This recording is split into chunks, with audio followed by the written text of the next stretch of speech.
कुळदेवीच्या कोणत्या सेवा केल्या आहेत तर चला बघूया आता मी कोणत्या सेवा केल्या आहेत त्या. स्वामी समर्थ. तर बघा, हळदीमध्ये गोमूत्र मिक्स केलेलं आहे आणि आता हळदीने आपल्याला उंबरठा लेपन करायचं आहे. हे बघा, अशा प्रकारे उंबरठा लेपन करायचं आहे. चैत्र पौर्णिमा आहे आज, तर उंबरठा लेपन करायचं आहे.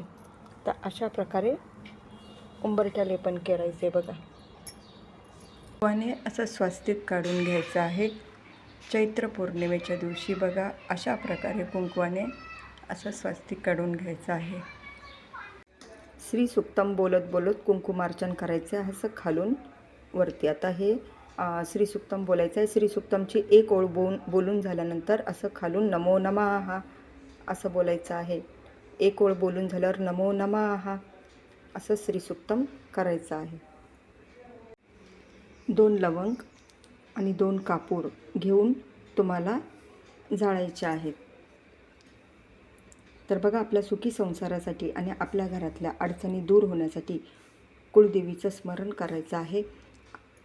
कुळदेवीचं स्मरण करायचं आहे आणि कुळदेवीला तुमची जी इच्छा आहे ती सांगायची आहे. तर अशा प्रकारे कुळदेवीचं पूजा करायची आहे आपल्याला.